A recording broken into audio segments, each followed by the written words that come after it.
تو اس طرح کی صورتحال میں پاکستان بار کونسل نے اس پہ نوٹس لیا اور ہم نے یہ محسوس کیا کہ ہمیں عدلیہ کے انڈیپینڈنس کے لیے اپنا تاریخی کردار ادا کرنا ہے، اور ہم حکومتی ایما پر، عدلیہ کی آزادی پر کوئی حرف نہیں آنے دیں گے، اور اس طرح کی جو گفتگو عدلیہ میں کی جا رہی ہے جس سے یہ یقینی تاثر ابھر رہا ہے کہ کچھ حکومتی ادارے عدلیہ کی سرویلنس کر رہے ہیں اور ان کے خلاف کوئی سیکرٹ میٹیریل جو ہے اور سیکرٹ ایویڈنس کلیکٹ کرتے ہیں اور پھر اس کی بنیاد پہ ریفرنسز فائل کرتے ہیں، جو کہ کمپلیٹلی انلیگل اور انکانسٹیٹیوشنل ہے، تو اس حکومتی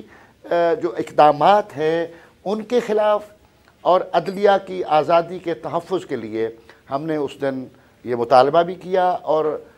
فروغ نسیم صاحب کے خلاف اور اٹارنی جنرل انور منصور صاحب کے خلاف ہم نے کنٹیمپٹ اپلیکیشن بھی فائل کر دی، جو امید واسق ہے کہ پیر کے دن وہ سماعت کے لیے لگی ہوگی۔ سر یہ بتائیں کہ جو حکومت کا موقف سامنے آیا ہے جس میں وہ نہ صرف اٹارنی جنرل صاحب کے بیان سے اپنے آپ کو دور کر رہے ہیں، کیا یہ بھی آپ کو ممکن نظر آتا ہے کہ اٹارنی جنرل صاحب نے جو بھی کورٹ کے اندر بات کی، جس کا آپ نے بہت تفصیل سے ذکر کیا، کہ وہ ان کے اپنے ریمارکس تھے، ان کا اپنا موقف تھا اور حکومت کا اس سے کوئی تعلق نہیں تھا؟ حکومت نے صرف ان کے اوپر ان ریمارکس کے اوپر ان کو اتنا وہ شوق لگا کہ انہوں نے بھی اٹارنی جنرل پہ پریشر ڈالا کہ وہ استعفیٰ دے دیں۔ نہیں، ایسی بات نہیں ہوتی، لیکن جو اٹارنی جنرل ہے یہ فیڈریشن آف پاکستان کا اور فیڈرل گورنمنٹ کا پرنسپل لا آفیسر ہے۔ یہ ہو نہیں سکتا کہ وہ اپنے کلائنٹ کی اجازت اور مرضی کے بغیر کوئی ایسی سٹیٹمنٹ کورٹ میں دیں جو وہ ان کی اپنی ہو۔ یہ ان کی اپنی نہیں ہوتی، but he represents the federation while appearing as attorney general in the court. تو یہ تاثر اب کریٹ کیا جا رہا ہے، اب حکومتی افراد اپنے آپ کو بچانے کے لیے یہ سارا ملبہ انور منصور صاحب پہ ڈال رہے ہیں، اور ہمیں ہماری جو معلومات ہیں وہ وقت آنے پر ہم ان کو منکشف بھی کریں گے، اور ہم نے جو کنٹیمپٹ اپلیکیشن میں یہ ذکر بھی کیا ہے کہ ہم تو اس بات کا بھی مطالبہ کر رہے ہیں کہ انویسٹیگیٹ کیا جائے، انکوائر انٹو کیا جائے، پروب کیا جائے اس ایشو کو کہ انور منصور صاحب نے کون سے حکومتی وہ اہلکار تھے، وہ افراد تھے جن کے کہنے پر یہ سٹیٹمنٹ کورٹ میں دی ہے، اور ان کو ہم لاجیکل اینڈ تک لے کے جانا چاہتے ہیں، تاکہ یہ جو سلسلہ چل رہا ہے کہ اگر حکومت کی مرضی کے خلاف کوئی فیصلے آتے ہیں تو وہ عدلیہ کو دبانے کے لیے مختلف ہتھ کنڈے استعمال کرنا شروع کر دیتے ہیں، اور انڈیپینڈنس آف جوڈیشری جو آئین میں گارنٹیڈ ہے، جو آئین کا ایک ان آلٹریبل کریکٹر ہے، اس کو وہ ڈیمیج کرنے کی کوشش کرتے ہیں۔ تو پاکستان بار کونسل اور bar associations as a whole legal fraternity will stand with the independence of judiciary، اور ہم یہ حکومتی اداروں کو قطعاً یہ نہیں کرنے دیں گے کہ وہ اپنی من پسند کے فیصلے نہ ہو سکنے کی وجہ پر عدلیہ کے وقار اور عدلیہ کی تحفظ اور عدلیہ کی آزادی کو پامال کریں۔ سر یہ بھی بتائیے گا کہ کیا یہ جو واقعہ ہوا ہے اور جس طرح انور منصور صاحب کے پاس اب کوئی آپشن نہیں رہا سوائے استعفیٰ دینے کا، تو تھنک اب اس کے بعد حکومت جو ہوگی اس قاضی فائز عیسیٰ صاحب کے کیس کے حوالے سے زیادہ احتیاط برتے گی، اور ہمیں اب اس طرح کے سٹیٹمنٹس نظر نہیں آئیں گے کورٹ پروسیڈنگز کے دوران؟ نہیں، اب احتیاط خیر کیا برتیں گے، وہ تو انہوں نے یہ اٹارنی جنرل صاحب نے پہلے بھی جو ہے عدلیہ کے خلاف پریس کانفرنس ہولڈ کی ہیں۔ اب یہ عجیب بات ہے کہ کوئی اگر عدلیہ کا جج یا عدلیہ کا کوئی بینچ حکومتی مزاج کے خلاف کوئی فیصلہ دیتا ہے تو یہ پریس کانفرنس ہولڈ کرنا شروع کر دیتے ہیں، اور پھر ساتھ یہ انٹیمیڈیٹ کرتے ہیں کہ ہم ان ججز کے خلاف ریفرنس لے کے آئیں گے۔ یہ لا منسٹر صاحب نے ٹی وی پہ آ کے پبلکلی یہ اناؤنس کیا تھا کہ ہم یہ وقار احمد سیٹھ دی آنریبل جج of the Peshawar high court کے خلاف ہم ریفرنس فائل کریں گے۔ تو یہ ایک نئی ٹرینڈ انہوں نے ڈیولپ کر لیا ہے کہ جو شخص اور جو ادارہ ان کی بات نہیں مانے گا یہ اس کو ڈسٹرائے کرنے پر اتر آئیں گے، اور اب ان کا جو ٹارگٹ ہے وہ عدلیہ ہے، اور یہ میں سمجھتا ہوں کہ حکومتی ذہن جو ہیں اور حکومتی جو افراد ہیں وہ براہ راست ملوث ہیں، اور انور منصور صاحب نے جو کہا ہے وہ فیڈریشن کے کسی نمائندے کے کہنے پہ کہا ہے، ہم اس کو بھی پروب انٹو کریں گے، اور کروائیں گے ریکویسٹ عدلیہ میں ہم ریکویسٹ کریں گے کہ اس سارے ایشو کو کمپریہنسولی پروبیٹ ٹو کیا جائے اور for all times to come ایک پریسیڈنٹ سیٹ کیا جائے کہ government would not be allowed to undermine. Sir we are running out of time. آپ سے ایک اور ایز اے آپ پی بی سی کے بھی آپ آفس ہولڈر ہیں, ساتھ میں بہت ایکسپیرینس بھی ہے قانون کا. آپ نے کیسے دیکھا اور جج کیا جو انور منصور صاحب کا یہ سٹنٹ تھا, اب اس کو پورا وہ ٹینیور تو تھا نہیں as attorney general, how would you جج اٹ؟ میں اس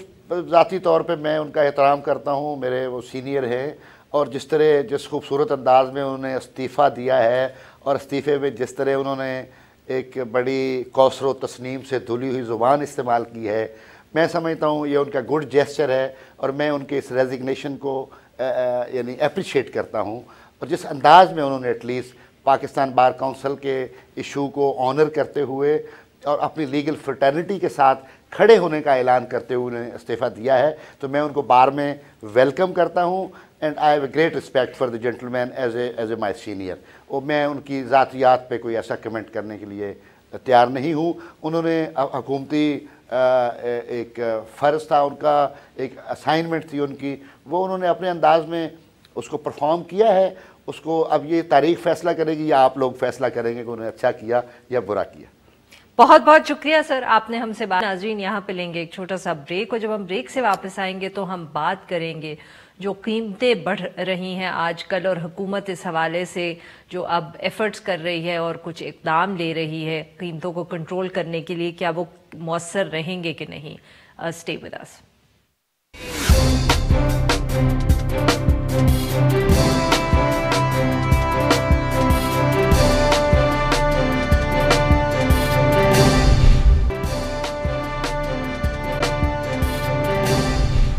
ویلکم بیک. پروگرام کے اس حصے میں ہم ذکر کریں گے ملک میں بڑھتی ہوئی مہنگائی کا اور جو حکومتی اقدامات ہیں اس حوالے سے مہنگائی کو کنٹرول کرنے کے.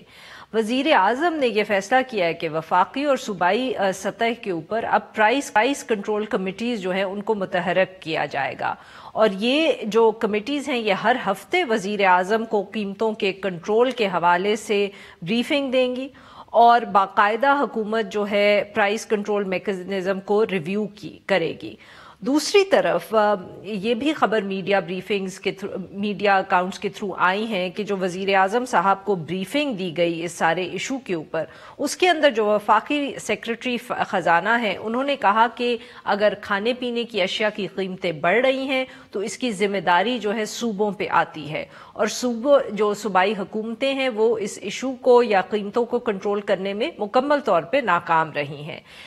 یہ جو موقف ہے یہ صرف میڈیا بریفنگ سے تھرو ہمیں معلوم نہیں ہوا کہ فائنانس سیکرٹری نے یہ بات کی ہے, ایک وفاقی وزیر فواد چودھری صاحب نے بھی یہی موقف اپنایا ہے. انہوں نے انٹرویو کے اندر دعویٰ کیا ہے کہ وزیر اعظم کی جگہ پہ اگر وہ ہوتے تو صوبائی چیف سیکرٹریز کو اب تک فارغ کر چکے ہوتے, کیونکہ قیمتیں جو ہے کنٹرول انہوں نے کرنی ہے. مگر سوال یہ پیدا ہوتا ہے کہ ایک طرف تو ملک کے اندر اس وقت مہنگائی ہے جو ہماری اکنامک کاسٹ کریکشن کی وجہ سے ہو رہی ہے, مگر ساتھ ساتھ جو کھانے پینے کی اشیاء کی قیمتیں بڑھ رہی ہیں وہ اس کا کتنا تعلق یہ ایک مہنگائی کے ساتھ ہے, کاسٹ کریکشن کے ساتھ ہے, اور کتنا پور گورننس کے ساتھ ہے جس کا ذکر کچھ لوگ کر رہے ہیں. اور اس سارے ایشو پہ بات کرنے کے لیے آج ہمارے ساتھ موجود تسنیم نورانی صاحب جو ایک سابق وفاقی سیکرٹری ہیں. ویلکم ٹو دا شو نورانی صاحب.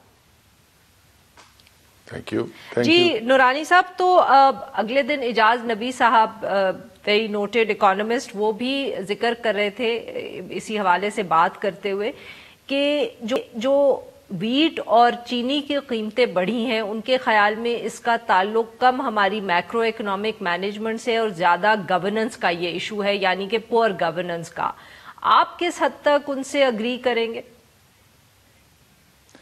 دیکھیے گورننس کا تو پور گورننس کا ہے,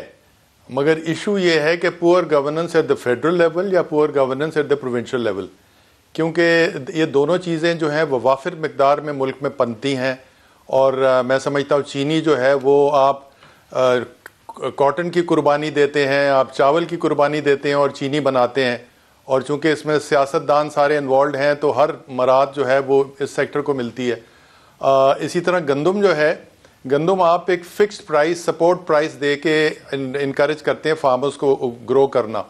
اور فارمرز کے پاس آپشن بھی کم ہوتا ہے, تو گندم آپ کے پاس وافر ہوتی ہے اور بڑی مقدار میں پہ گورنمنٹ خریدتی ہے اور اس کو سٹور کرتی ہے سیکیورٹی, فوڈ سیکیورٹی کے لیے, اسی لیے کہ کسی سٹیج پہ کم نہ ہو جائے. مارکیٹ میں پرائیویٹ سیکٹر میں بھی گندم جاتی ہے, مگر گورنمنٹ خود خریدتی ہے فارمرز کو سپورٹ کرنے کے لیے اور دوسرا سٹاک رکھنے کے لیے. اب جو ای سی سی کی میٹنگ ہوتی ہے یا کیبنٹ میٹنگ ہوتی ہے, اس میں پہلا آئٹم جو ہوتا ہے وہ بیورو آف اسٹیٹسٹکس اور یہ جو متعلقہ محکمے ہیں وہ سٹاک پوزیشنز آپ کو دیتے ہیں کہ چینی کی کیا سٹاک ہے, گندم کی کیا سٹاک ہے, اور اس کے بعد فیصلے ہوتے ہیں کہ اس کو ہم ایکسپورٹ کریں یا امپورٹ کریں یا اس کی پرائس کم کریں, جو بھی اس وقت فیصلہ ہوتا ہے. سو دیئر فار مانیٹرنگ ویکلی ہوتی ہے یا ہر جب بھی کیبنٹ میٹنگ ہوتی ہے. That is the system of the government. تو پرائسز تب بڑھتی ہیں جب مارکیٹ میں ایک تاثر ہو کہ جناب شارٹیج ہو گئی ہے یا شارٹیج آ رہی ہے, بالکل صحیح, اور اگلا کراپ کم ہو رہا ہے یا ایکسپورٹ زیادہ ہو گئی ہے. تو یہ شارٹیج اور تاثر جو ہے یہ نارملی فیڈرل پالیسیز سے زیادہ متعلق ہوتا ہے. Provincial policies to the extent ہوتی ہے کہ فوڈ ڈپارٹمنٹ ایشو کرتا ہے سٹاکس جو اپنے سٹاکس میں سے ہوتے ہیں ٹو دی فلاور ملز. دوسرا فیڈرل پروونشل گورنمنٹ کا یہ رول ہوتا ہے کہ وہ جو transport from one province to the other اس پہ وہ ریسٹرکشنز لگا سکتے ہیں اگر ضرورت ہو سیکشن 144 کے تحت. مگر یہ جو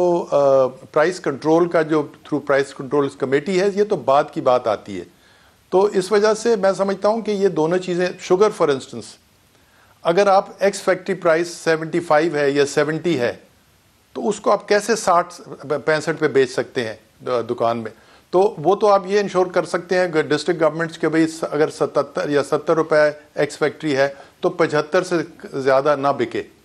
But it can't be sold at 65 Sir, if I may interrupt you here, so آپ بیسکلی کہہ رہے ہیں کہ جب یہ تاثر شارٹیج کا جو ہوتا ہے کسی بھی چیز کا جس سے پھر قیمت بڑھتی ہے یا مینیپولیٹ کی جاتی ہے, اس کا تعلق ہوتا ہے فیڈرل حکومت کی پالیسی سے, یا جو آپ جیسے آپ نے ذکر کیا کہ وہ کتنی کلوزلی یا کتنی ایفیکٹولی مانیٹر کر رہے ہیں سچویشن کو. تو سر اب آپ ذرا ہمیں بتائیں کہ پروونشل حکومتیں جو ہیں ان کا کام کیا صرف ان پالیسیز کے تحت سپلائی انشور کرنا ہے, یا جیسے جب یہ قیمت مینیپولیٹ ہو رہی ہے جو آپ نے بھی کہا ہوتی ہے, اس کو کس طرح وہ روک سکتے ہیں یا انشور کر سکتے ہیں؟ دیکھیے, سپلائی اور ڈیمانڈ جو ہے وہ ڈٹرمن کرتی ہے پرائس. اگر supposing federal government support price کم دے ویٹ کی پروڈکشن کم ہوگی. اگر سپوزنگ فیڈرل گورنمنٹ ایکسپورٹ کرنے کی اجازت دے تو ایک تاثر ملے گا کہ شارٹیج ہونے والی ہے, ٹھیک ہے نا. اور اگر سو دیرفور یہ چیزیں ایک دفعہ جب تاثر ہو جاتا ہے اور ایک بھگدڑ مچ جاتی ہے یا لوگ جو ہیں وہ ہورڈنگ کرنے لگتے ہیں, تب آپ کہہ سکتے ہیں کہ پھر پروونشل گورنمنٹ کا رول آ سکتا ہے کہ جناب اگر کوئی بہت زیادہ ہورڈنگ کر رہا ہے تو آپ اس کو پکڑیں. حالانکہ یہ بھی اتنا آسان نہیں ہوتا. پروونشل گورنمنٹس کا نارملی رول جو ہے جس کو آپ ڈسٹرکٹ ایڈمنسٹریشن کہتے ہیں وہ نارملی لا اینڈ آرڈر ہوا کرتا تھا. اب وہ ڈپٹی کمشنرز کو آپ نے پرائس کنٹرول کمشنرز بنا دیا ہے تو ظاہر ہے ان کا رول بڑھ گیا ہے, دیر از نو ڈاؤٹ اباؤٹ اٹ. اس میں ان کا رول سرٹنلی افیکٹو ہے. ایک اگر مجھے بتائیے کہ اگر سپوزنگ پروونشل گورنمنٹس انکمپیٹنٹ ہے تو پھر سارے صوبوں میں شارٹیج کیوں ہے؟ مطلب سارے صوبوں کی پروونشل گورنمنٹس ایک دم انکمپیٹنٹ ہو گئی یکساں. جی سر, مطلب یہ ہے کہ دنیا تو یہی کہہ رہی ہے نا سر, یہی تو سوال ہے کہ جب سے نئی حکومت آئی ہے تو ساری پروونشل گورنمنٹس انفیکٹو ہو گئی ہیں. نہیں, ایسی کوئی بات نہیں ہے. بات یہ ہے کہ پروونشل گورنمنٹس انفیکٹو ہیں, مگر یہ جو اس وقت پرائس یا شارٹیج ہوئی ہے یا پرائس شوٹ اپ کر گئی ہے, اس میں میرا مطلب پروونشل گورنمنٹس اس واسطے نہیں ہے کہ ایک ویٹ کے بارے میں ایک تاثر پھیلا کہ جناب جو بھی ان کے کیلکولیٹرز ہیں, جو بھی ان کے ٹریڈرز ہیں کراچی میں بیٹھے ہوئے, لاہور میں بیٹھے ہوئے, ان کا یہ تاثر تھا کہ جی شارٹیج ہونے والی ہے,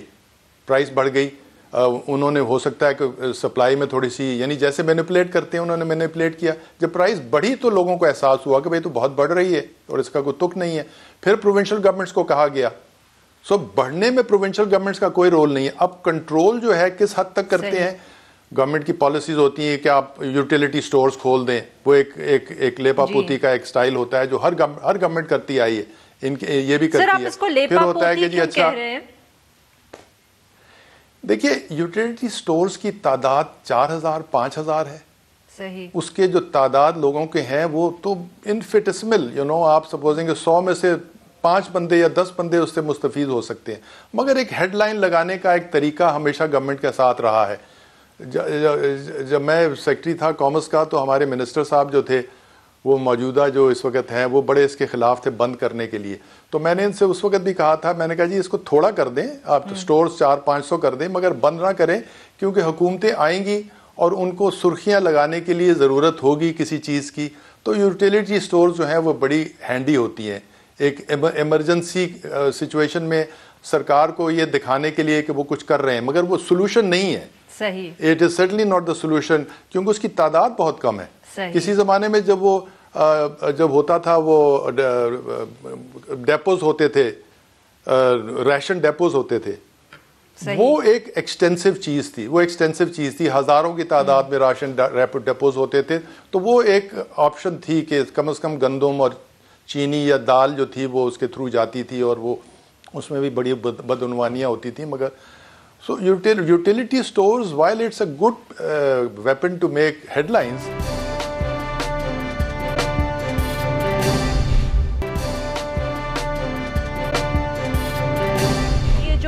پرائس کنٹرول کمیٹیز وزیر اعظم صاحب نے نہ صرف بنائی ہیں, پر وہ جو لگ رہا ہے ہمیں میڈیا رپورٹ سے کہ وہ خود اس کو مانیٹر اور اوورسی کریں گے. آپ کے خیال میں اتنا ایک centralise system price control committees کا جو فیڈرل لیول سے مانیٹر ہو رہا ہے, کیا وہ افیکٹو ہو سکتا ہے؟ دیکھیے پرائس کنٹرول کمیٹیز پہ جب سرکار کسی چیز پہ فوکس کرنے کا ارادہ کر لے تو افیکٹو تو ہو جاتی ہیں. صحیح, کہ اب اگر ہر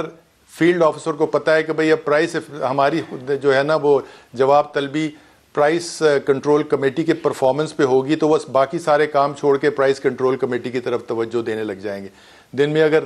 8 گھنٹے میں انہوں نے پہلے اس کو آدھا گھنٹہ ان کو دینا پڑتا تھا یا دیتے تھے, تو اب وہ 2 گھنٹے 3 گھنٹے دے رہے ہیں اس پہ. سو دیئرفور پرائس کنٹرول کمیٹیز افیکٹو تو ہیں ایک حد تک کہ وہ اس پہ وہ لوگ چیک کر رہے ہیں, پرائس فکسنگ کر رہے ہیں, فائن کر رہے ہیں, فائن کی ان کو پاورز ہے, جیل دینے کی پاور ہے سمری ٹرائل کر کے جو پرائس میجسٹریٹس ہیں. مگر اس کو پرائم منسٹر صاحب ظاہر ہے کہ اس وقت تو چونکہ نیشنل ایشو بنا ہوا ہے اور اس وقت چونکہ مہنگائی از ون ایشو, تو ظاہر ہے پھر ان کا بنتا ہے کہ بھئی وہ یہ کم از کم کہیں کہ بھئی میں اس کو پرسنلی مانیٹر کروں گا. حالانکہ یہ کام صوبائی حکومتوں کا ہی ہے کہ پرائس کنٹرول کمیٹیز کو چلانا. صحیح, بٹ جیسے میں نے یہ کہا کہ پرائس کنٹرول کمیٹیز تب آتی ہیں جب کہ فار انسٹنس ویجیٹیبل کی شارٹیج ہو گئی, پرائس بڑھ گئی, ایکسپورٹ ہو گئی کسی اسٹیج پہ, یا کوئی کراپ خراب ہو گئی, تو یہ ڈسٹرکٹ ایڈمنسٹریشن کا یا چیف سیکرٹری کا تو رول نہیں ہے کہ وہ جو ہے وہ مطلب ہے کہ وہ سپلائی اور ڈیمانڈ جو ہے ویجیٹیبلس اس کو وہ کنٹرول کرے. پھر وہ پرائس کنٹرول کمیٹیز آ جاتی ہیں. آج مجھے کسی فیلڈ افسر نے کہا, میں نے کہا یار تم بھی پرائس کنٹرول کمیٹیز بناتے ہو, اس میں تو وہ یہ کہتے ہیں کہ جی گندا مال جو ہے وہ سرکاری پرائس پہ ہوتا ہے اور جو اچھا مال ہوتا ہے پیچھے وہ پرانے وہ جو مارکیٹ پرائس پہ ملتا ہے. تو کہنے لگا جی اب ہم نے تھوڑی اختراع کی ہے, اب ہم نے پرائس کی ہے فکس سائز, مثلا آلو ہے یا ٹماٹر ہے, تو انہوں نے کہا جی اتنے بڑا جو ہوگا اس کی یہ پرائس ہوگی اور چھوٹے کی یہ پرائس ہوگی. تو اس پہ ہم نے اپنی طرف سے اس کو امپروو کر لیا ہے سسٹم کو. صحیح, سو آئی مین these are details which are in my view should not be the domain of a deputy commissioner. I think he was meant for bigger things. He was meant for bigger things, but unfortunately ہماری انتظامیہ جو ہے وہ اس شکل میں آ گئی ہے کہ وہ ڈپٹی کمشنر جو سائز جو ہے وہ فکس کر رہے ہیں کہ جی بڑا ٹماٹر کا یہ سائز ہوگا اور چھوٹے ٹماٹر کا یہ سائز ہوگا. And that is a failure of the government, failure of governance. آپ سر یہ کہہ رہے ہیں کہ جب پالیسیز غلط ہوں گی تو پھر آپ کو اس طریقے سے فائر فائٹنگ کرنی پڑے گی. سو یہ بھی this is it's a symptom of the poor governance کہ آپ کو اس طرح اب حکومت کرنی پڑ رہی ہے یا گورننس کرنی پڑ رہی ہے. دیکھیے میں آپ کو بتاؤں کہ پرسوں میں بڑا تکلیف ہوئی مجھے دیکھ کے کہ کاٹن کی جو ہے وہ 8.5 ملین بیلز ہو گئی فرام 15 ملین بیلز یا 14 ملین بیلز جو 5 سال پہلے ہوئی تھی. کیا ہوا؟ اب میں نے ایک میرا دوست تھا رحیم یار خان، میں نے اس کو فون کیا، اس نے کہا جی 400 ایکڑ کا میں زمیندار ہوں اور میں نے سارا کاٹن سے شوگر کین پہ لے آیا ہوں، اور علاوہ اس کے کہ کاٹن جو ہے اس میں اور مسئلے ہیں، سیڈ خراب ہے اور موسم خراب تھا وغیرہ وغیرہ. تو میں نے کہا یہ تو بڑی زیادتی کی تم نے. کہتا ہے جی زیادتی کیا ہے، رحیم یار خان سے بیٹھوں تو میں 100 کلومیٹر میں 7 بڑی بڑی شوگر ملیں لگ گئی ہیں، تو میں کاٹن کیوں گرو کروں؟ صحیح، یو نو سو. اور حالانکہ cotton is your export, cotton is your main thing. کہ آپ کہہ رہے ہیں ایکسپورٹ نہیں بڑھ رہی، ایک طرف آپ کی پالیسیز جو ہے وہ ڈسکریج کر رہی ہیں لوگوں کو کاٹن کرنے کے لیے. جب شارٹیج ہوگی، جب ایکسپورٹ نہیں ہوگی، تو پھر آپ دوسرے لوگوں کو ذمہ دار ٹھہرائیں گے. You know so basic policies جو ہیں وہ فیڈرل گورنمنٹ بناتی ہے اور پروونشل گورنمنٹس امپلیمنٹ کرتی ہیں. بٹ یہ ہے کہ میں آپ کو کاٹن اور شوگر کا اپنا دے رہا ہوں ایگزامپل، ایک اسپیسیفک کہ یہ صورتحال ہے کہ 8.5 ملین، اور کل آپ کی ایکسپورٹ نہیں ہوگی بیکاز آپ کو 1-2-3 بلین ڈالرز اب ایکسٹرا خرچ کرنے پڑیں گے کاٹن کو امپورٹ کرنے کے لیے. بالکل صحیح، پالیسیز کا ہی مسئلہ ہے. بہت بہت شکریہ سر، آپ نے ہم سے بات کی. ناظرین یہاں ایک چھوٹا سا بریک، اور جب ہم بریک سے واپس آئیں گے تو ہم بات کریں گے خیبر پختونخوا کی حکومت کی، جس نے فیصلہ کیا کہ سول سروس کے اندر جو ریٹائرمنٹ ایج ہے اس کو تبدیل کیا جائے، مگر پشاور ہائی کورٹ سے اس کے برعکس آرڈر آ گیا. اسٹے ود اس.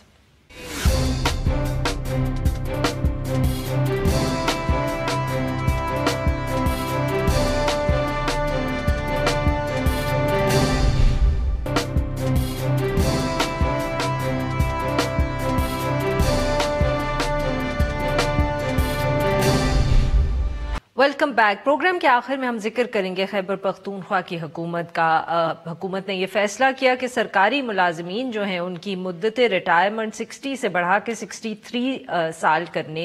کر دینی چاہیے، مگر صوبائی حکومت کے اس فیصلے کو پشاور ہائی کورٹ نے کالعدم قرار دیا اور تفصیلی فیصلہ جو ہے اب بھی جاری ہوگا. جون 2019 میں خیبر پختونخوا حکومت نے یہ فیصلہ کیا کہ سرکاری ملازمین جو ہیں ان کی مدت ریٹائرمنٹ جو ہے اس کو بڑھانا چاہیے، اور ان کا موقف یہ تھا کہ اس قدم سے حکومت کو سالانہ جو ہے سیونگز ہوگی 24 ارب روپے کی، اور یہ جو رقم ہے جو بچے گی اس کو صوبے کی جو دیگر ترقیاتی منصوبے ہیں ان پہ خرچ کیا جائے گا. مگر جو مختصر فیصلہ ہے پشاور ہائی کورٹ کا، اس نے اس کو اوور ٹرن کر دیا ہے. صوبائی وزیر خزانہ تیمور جھگڑا صاحب یہ کہتے ہیں کہ سپریم کورٹ میں پشاور ہائی کورٹ کے فیصلے کو چیلنج کیا جائے گا. اسی حوالے سے گفتگو کرنے کے لیے ہمارے ساتھ موجود ہیں شوکت یوسف زئی صاحب جو وزیر اطلاعات خیبر پختونخوا ہیں. ویلکم ٹو دا شو سر. جی بہت شکریہ سر. یہ بتائیں کہ پہلے تو آپ ہمیں بتائیں کہ یہ فیصلہ کیوں خیبر پختونخوا کی حکومت نے کیا کہ آپ ریٹائرمنٹ ایج کو کیوں تبدیل کرنا چاہ رہے تھے؟ بسم اللہ الرحمن الرحیم. دیکھیں جیسے آپ نے انٹرو میں بتایا کہ جو ایک تو سیونگ کی وجہ سے بھی کیا، دوسرا یہ کہ کافی اچھے لوگ ہوتے ہیں جو سرو کر سکتے ہیں 2-3 سال تک، اور ان کے لیے بھی ایک اپرچونٹی مل رہی تھی. دوسرا یہ تھا کہ سیونگ ہو رہی تھی صوبے کو، کیونکہ ان کو جب آپ ان کے جو بقایا جات ان کے جو بھی آپ دیں گے وہ اگر 3 سال تک حکومت کے پاس پڑے رہے تو اس سے جو سیونگ آ رہی تھی وہ اس کی کیلکولیشن کر کے بتایا گیا تھا. لیکن بہرحال اس کے علاوہ بھی جو قانون سازی ہوتی ہے یہ اسمبلیوں کا کام ہے، اور صرف آپ وہ قانون سازی نہیں کر سکتے جو کہ ہیومن رائٹس کے یا کہیں آئین کی خلاف ورزی ہو یا اسلام کے اس کے وہ ہو مخالفت میں ہو. تو ایسی کوئی چیز تو ہے نہیں. اس طرح کی قانون سازی جو ہے یہ اسمبلی کا حق ہے، منتخب لوگوں کا حق، اور مجھے سمجھ نہیں آئی کہ جو جس طرح سر. تو ہمیں یہ بتائیں کہ یہ پشاور ہائی کورٹ کے پاس کیس کیسے پہنچا؟ کوئی پٹیشن گئی تھی، کوئی سو موٹو کورٹ نے لیا، کہ کیس وہاں چلا کیسے؟ ظاہر کوئی گیا ہوگا نا، کوئی بھی گیا ہوگا. لیکن دیکھیں اصل چیز یہ ہے کہ اب اس طرح تو اسمبلی یا جو پارلیمنٹ ہے اس کو پھر آپ مجھے بتائیں کہ پھر اتنی جو محنت ہوتی ہے آپ ایک ایک قانون بنانے میں، ایک ایک اس میں کوئی ایسا کہ بس کسی کی دماغ میں آ گیا اور وہاں پاس ہو گیا. اس پہ باقاعدہ تھرولی میٹنگز ہوتی ہیں، اس پہ اونچ نیچ اس کا سارا جو ہوتا ہے اس کا کچا چٹا نکال کے پھر اس کو اسمبلی میں لایا جاتا ہے، کیبنٹ میں ڈسکس ہوتا ہے، اس کے بعد وہ قانون بنتا ہے اور لا ڈپارٹمنٹ جاتا ہے، پھر اس پہ مہینوں لگ جاتے ہیں. تو کافی محنت ہوتی ہے اس پہ. اور اس کے بعد جب اسمبلی نے اس کو منظور کرایا اور اس طرح کے جب ہائی کورٹ نے بغیر کسی اس کے سنے اور اس طرح کے جو کر دیا فیصلے کو، اس پہ تھوڑا سا ہمیں وہ ہے، باقی عدالتیں ہیں ہمیں احترام کرنا چاہیے، ہم کرتے بھی ہیں، لیکن اگر اس طرح پارلیمنٹ کے فیصلوں کو اس طرح ٹرن ڈاؤن کیا جائے گا نا تو پھر تھوڑے سے مشکلات بڑھیں گی۔ اور تو سر یہ بتائیں کہ جو یہ جھگڑا صاحب کا کامنٹ سامنے آیا تھا اس کے بعد کیا یہ اب صوبائی حکومت نے فیصلہ کر لیا ہے؟ کیا وہ اس کو آپ لوگ چیلنج کریں گے سپریم کورٹ میں، یا یہ صرف ابھی جھگڑا صاحب کا ویو ہے، موقف ہے اور کیبنٹ نے اس پہ فیصلہ کرنا ہے؟ دیکھیے یہ جھگڑا صاحب جو ہے ہمارے وزیر قانون ہے اور یہ انہی کی آئیڈیا تھا، انہی کا آئیڈیا تھا، ماشاءاللہ قابل انسان ہے اور انہوں نے یہ فیصلہ کیا ہے اور یہ فیصلہ انہوں نے کیبنٹ میں لایا، پھر پارلیمانی پارٹی میں ہوا، پھر اسمبلی میں ہوا، تو وہ بہت سارے اس پہ ہوا ہے۔ تو اگر آج وہ کہہ رہے ہیں کہ ہم سپریم کورٹ میں جائیں گے تو یہ حکومت کا ہی موقف ہے، یہ کوئی ذاتی ان کا موقف نہیں ہے، وہ وزیر خزانہ ہی ہے اور انشاءاللہ جب انہوں نے بات کی ہے تو یہ ضرور ہم سپریم کورٹ میں جائیں گے اور ہم استدعا کریں گے کہ اگر پارلیمنٹ ایک چھوٹا صوبہ ہے اور اس کی پارلیمنٹ اگر کوئی فیصلے کرتی ہے